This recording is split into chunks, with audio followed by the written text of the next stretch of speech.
So I went into the snow and I went down as deep as I could to try to get the older, more chunkier snow. I remember feeling an intense pain in my hand, in my thumb in particular. It felt not like being cut, it felt like being burned. It was extremely painful. I can remember thinking, well, I must have really hurt myself. I must have cut my hand open really bad. At that point, I had one leg that was like 2 inches shorter than the other leg, and I was hunched over, and I couldn't move very well.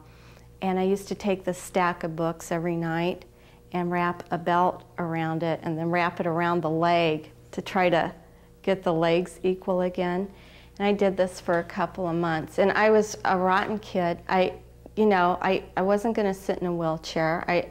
I wanted to walk. This lady gave my dad an article to him over this doctor in Boston who was putting artificial hips in.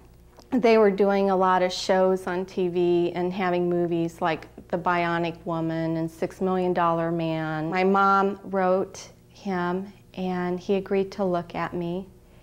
And I went out there and he said, don't get your hopes up.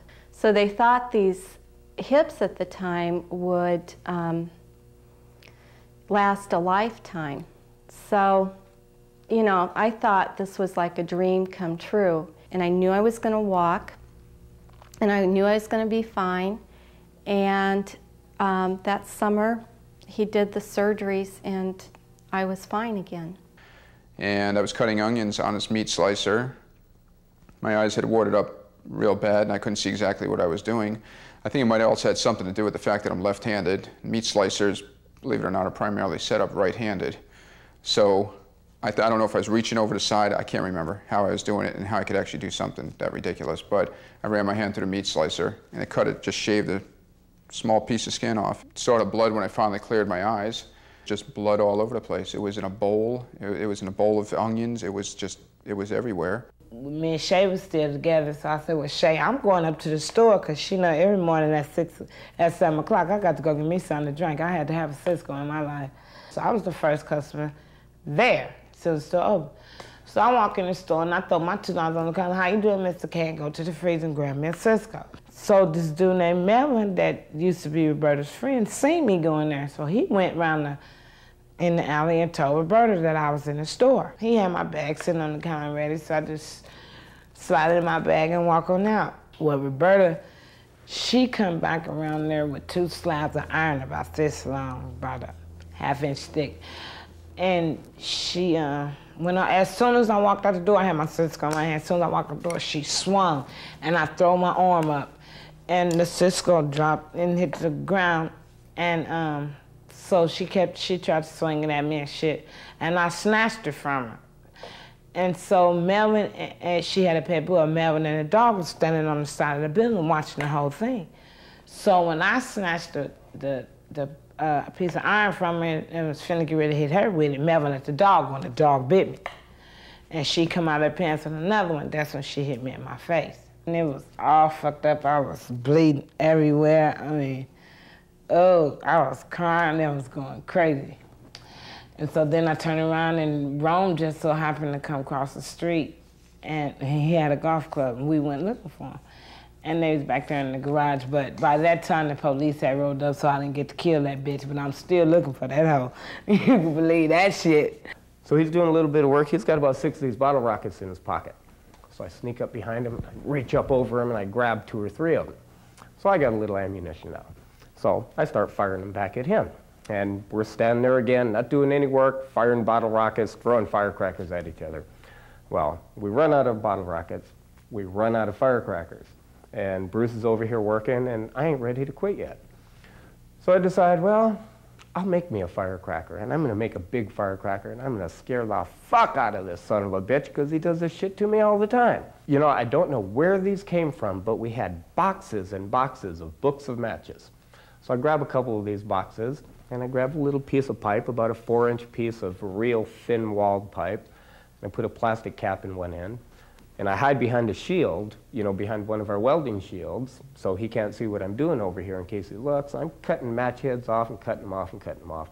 And I'm putting them in this pipe. Well, here I'm going right towards this thing, and this sickle's going right up between my legs, which was really quite scary. It just scared the devil out of me. Fortunately, I got stopped, and the guy running the combine shut the combine down, but my left leg was torn up into the auger and twisted and torn up, and there was no way to get it out without getting a cutting torch to cut the combine apart. So a neighbor came immediately with a cutting torch and cut the combine apart, and all the people that had gathered there by then are all upset that I was going to die. But one good friend and next neighbor said, "I'm not going to die.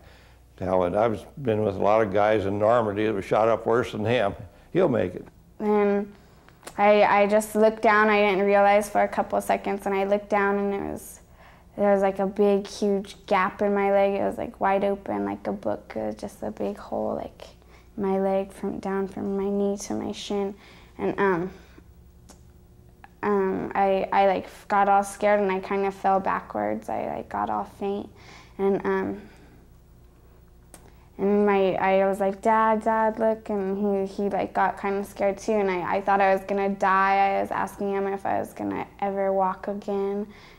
Then it took us like a while to get to shore, like 30 minutes or something, and finally when we got there, we pulled up on shore, and we had to like catch a wave in, and we couldn't get wet or anything, or couldn't go in the water because they didn't want my leg to touch the water. Oh yeah, my dad he like jumped out of the boat, and he carried me like up to the car. He was carrying me like this. He was running up to the car, carrying me, and all these people were like staring at us. This cop's got his gun out. He's telling me to freeze. He's got a big old German Shepherd dog that looks fierce as hell. And he's telling him to come over to where I'm standing. And I figured, okay, he's talking to me, but I don't know why. This is a nightmare or something, you know? I was scared, I was confused. This dog came up, and it was really ferocious, very big German Shepherd. I could see this dog looked like it was gonna attack me, and it came right up to me. And my instinct was to just defend myself. So I kicked the dog in the head, and I took off running. As they rushed me to the emergency ward, my mother, of course, was there. She contacted American Red Cross.